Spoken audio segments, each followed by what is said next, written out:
इसे पुष्पित और पल्लवित कर रहे हैं। यहाँ काम करने वाले 1000 कार्यकर्ता, आप सब, हम सब मिलकर एक दिव्यांगजन को अपने पैरों पर चलाने का शुभ कार्य कर रहे हैं। बड़ा मुश्किल होता है सेवा के लिए समय निकालना।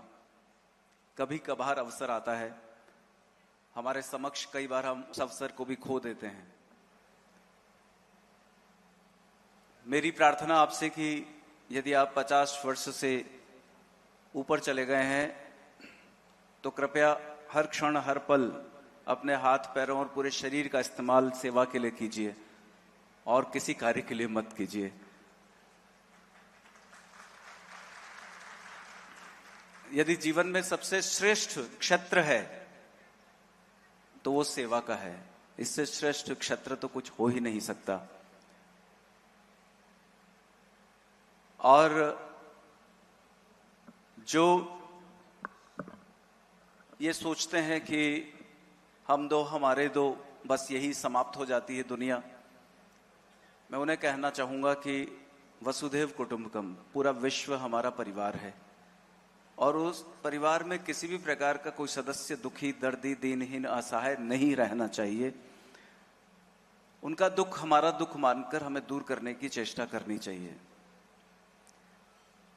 बहुत सारे महापुरुष हमारे भारत देश में ऐसे हुए हैं जिन्होंने औरों के दुख को अपना दुख माना है, उसे दूर करने के लिए पूरा जीवन लगा दिया। हर क्षण हर पल वो सत्कर्म ही करते रहे। अपने हाथ पैर, उठना बैठना, खाना पीना, चलना फिरना केवल उसी लिए करते थे कि किसी का भला हो जाए, अन्यथा उस शरीर का उन्होंने कोई दूसरा उपयोग किया ही नहीं।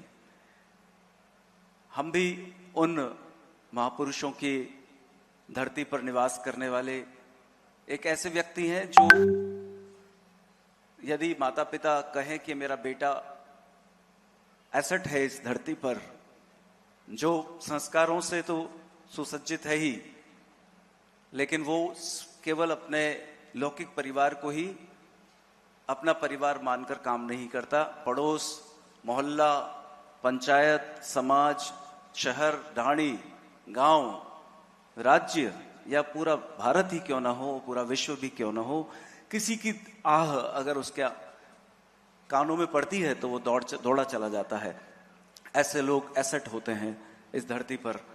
नहीं तो अपने लिए खाने कमाने वाले लोग तो केवल भार ही हैं इस धरती पर। क्षमा करना, मुझे इतने समय की उम्र के बाद ये प्रतीत हुआ कि अगर 7 जन्म 100 जन्म भी लेने को परमात्मा अवसर दे